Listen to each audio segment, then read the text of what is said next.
Hi everybody, this is Noelle from Petitti Garden Centers, and we are doing a spotlight on palms. So this is a huge tropical foliage plant family. As you can tell, there's lots of different types and varieties. And I should probably start out by telling you that the palm family, you might have ever heard of Areca or Arecaceae. That's the actual family, botanical family. It is also referred to as Palmaceae, so you might hear that before. But of course, everybody knows palms. And with this family, there are over 2,500 species. To start out with, how do you know it's a palm? Well, the key characteristics here are typically they have a very woody trunk. It can be smooth, but it's usually a single trunk with no branches, okay? And that woody trunk typically gets thicker and thicker, obviously, as it matures. And then at the top, it produces these large leaves, right? So these are fronds, palm fronds, and these leaves come out and they're usually very long and lush and beautiful. They're usually compound, which means they have multiple leaflets. And so you have pinnately compound leaves, you have palmate compound leaves. There's a Chinese fan palm behind me. So there's all different kinds of leaf types, but you usually see them with those nice, lush, ferny fronds on them. The other thing that's really interesting about this family is that, of course, at the top, there is that crown of fronds, but I want to tell you that their petiole, which is like their leaf stem, their petioles are usually super strong and sturdy because, of course, as tropical storms and weather come by, they can blow in the breeze and they're usually very, very flexible. So that's kind of an indicator of this family as well, okay? Now, for the most part, as you know, with our spotlights, we try to tell you how to be successful. So we always start out with light requirements. Now, palms, for the most part, especially in Northeast Ohio, they can take full sun. It really isn't a problem outside in our summers. Most of them, no problem. They can take full sun down in the tropics. So therefore, full sun in Northeast Ohio is not an issue. They can go anywhere from that full sun condition, 6 or more hours of sunlight, to a part shade condition. So they can transfer a little bit into shady spots and do very nicely for you. So that's that 4 to 6 hours of direct sunlight. When you bring them inside, I'm assuming you will bring them inside over the winter, because if you don't, you will lose your palm outside. You want to really put them in bright indirect lighting to medium indirect lighting, okay? So near some sunny windows or just away from sunny windows, and they will do great for you. There's not too many of them that will really take low indirect lighting. I'll show you one and you'll be kind of surprised at that one. Okay, now the next thing we talk about is usually soil. And again, think about their tropical environments that they grow in. So all of these palms really want well-drained soil. Usually sandy soil or a little bit of grit in that soil helps, again, to make sure that they're draining out. For the most part, we tend to use them in container gardens, so make sure you're using a well-drained potting mix. And even if you want to add some maybe cactus soil, like 50% potting mix, 50% cactus soil, that would work really, really well. So keep that in mind, that well-drained soil. If you are going to plant them outside in our clay soils in Northeast Ohio, make sure that you're raising that area up and you're really, really prepping that area to make sure that that water will drain away from them. Again, most of them do not tolerate wet feet, and the only one that I can really think of is our Majesty palm, which I have over here. Majesty palms are one of the few that can take more even moisture and maybe a little bit more than that. So like I said, they really like well drained. They really like that kind of slightly drier, average moisture to slightly drier conditions. So let's talk about water, since we were talking about soil moisture. And again, watering these guys, you do want to thoroughly water them. So make sure during the summertime, depending on how much soil you have in your pot, you're going to be thoroughly watering them. So that is moistening the soil substrate that's in that pot, going ahead and doing that until you see the water come out the bottom in the drainage holes. Turn off the water, let that water run and stop, and then you're gonna turn your water back on and you're gonna thoroughly moisten that soil substrate again. That is a thorough watering, okay? The next time you have to water, it all depends on the amount of light and heat that those plants are getting. Sometimes a smaller palm in a smaller pot, you might have to water daily. Larger palm in a larger pot, you might be able to go a few days before you have to thoroughly water again.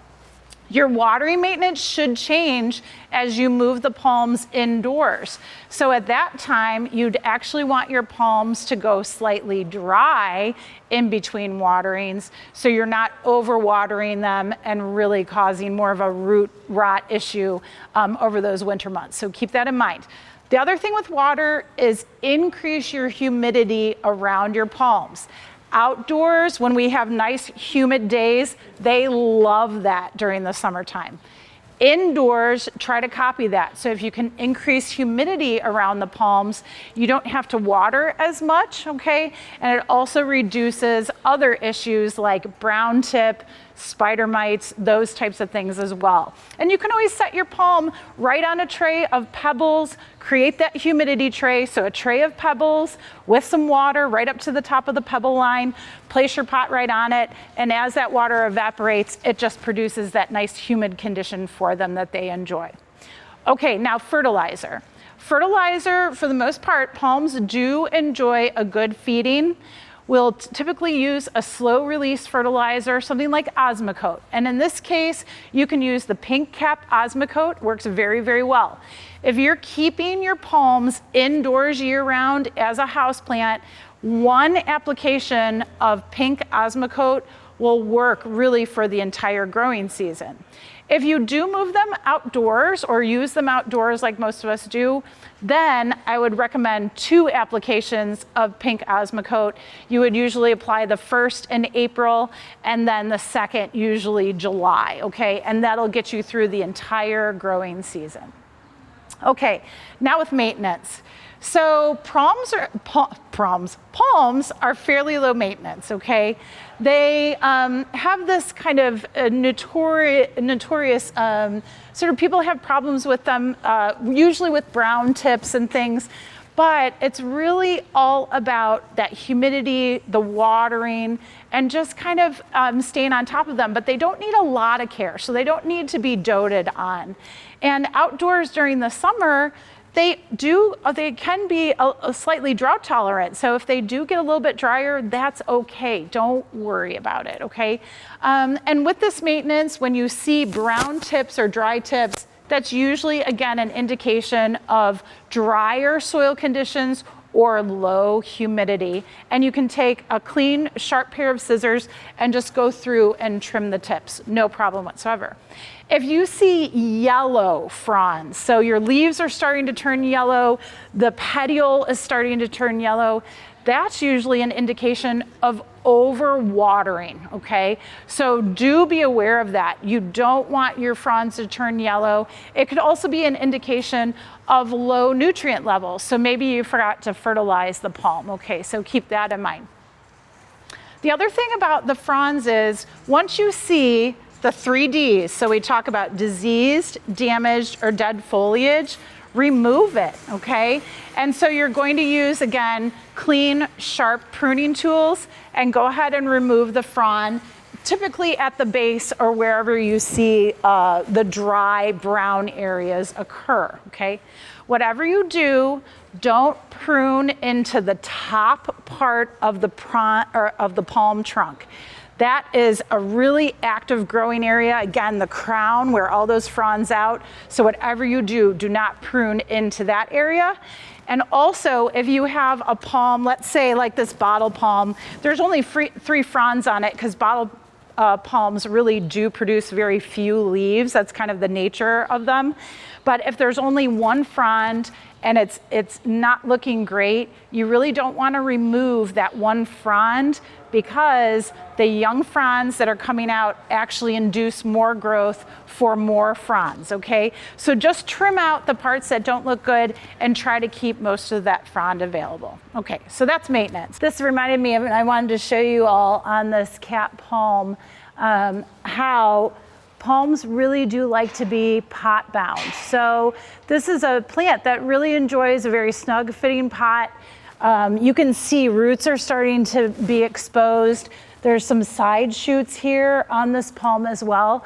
And it just goes to show you that palms can take a smaller space, but again, that might have to increase your watering maintenance, but you don't have to transplant them very often. So, you know, check after 3 years, check after 5 years in the pot, see how that root system looks. Be very gentle when you pull them out. You don't necessarily want to scrape the roots too much or, you know, split the root ball too much. They really don't like to be too fussed with their root system.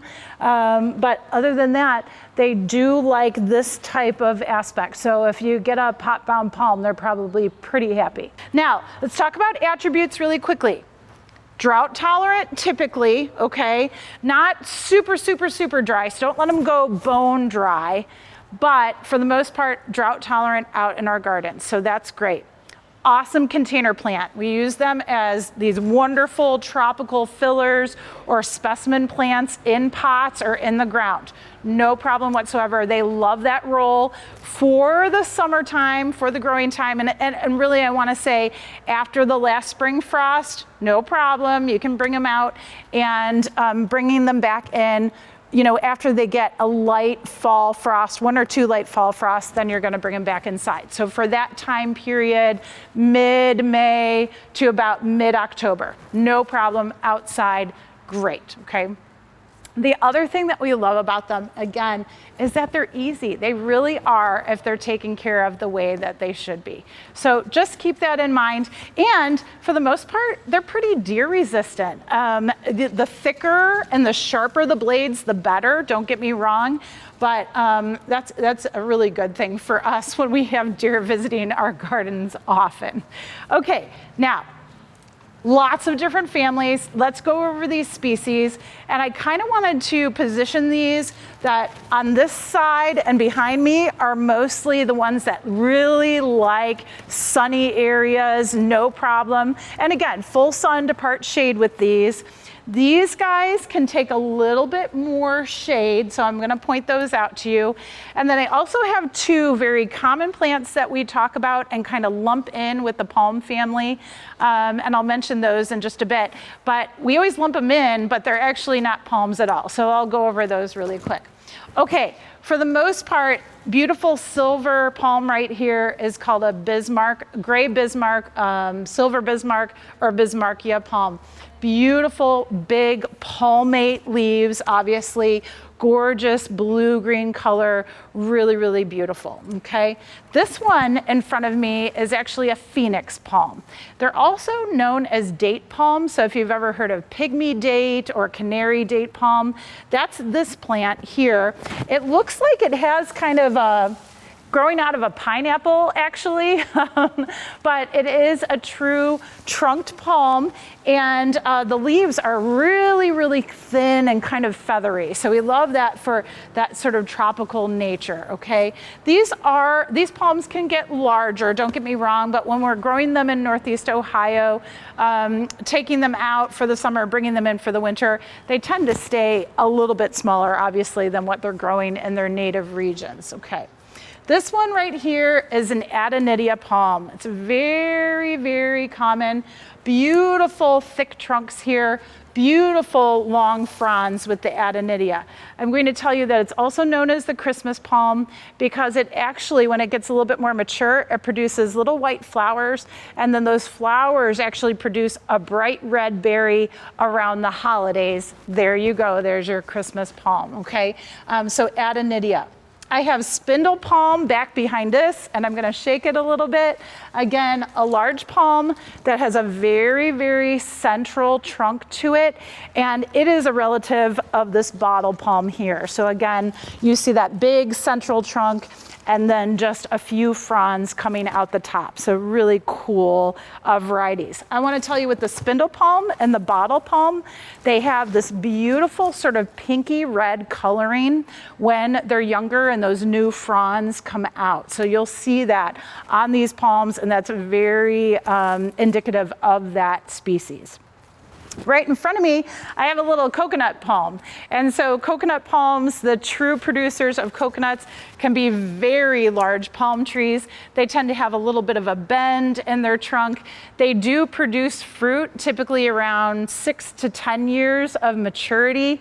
They do really need a tropical growing habit to really produce that fruit. And usually coconuts take about a year to actually ripen. So it's not something that we see a lot in Northeast Ohio, but they're really fun to grow, of course, indoors and outside for the summer. Okay, behind me, this beautiful palm right behind me is actually a Chinese fan palm. And lovely leaves, gorgeous palms. I used to grow these for SeaWorld all the time. I absolutely love them. And so they really do give you a very cool tropical feel out there, and they do very, very nicely for us as well. Now, as I move through this area, these palms, like I mentioned, are a little bit more shade tolerant. And this little one down here is actually a Bella palm, or Neanth Bella palm, if you've ever heard of that. And this one is in the parlor palm family, the Cameadora, and these guys actually are the lowest light palm out there. So if you do want a palm for a shadier spot or a lower light level inside the house, try the Neanth Bella palms, okay? Right behind it is an Areca palm, and sometimes they call this a yellow palm, and it's really because of these stems. And if you look real close, and Taylor will take a close-up shot for you, you'll see how yellow these stems are.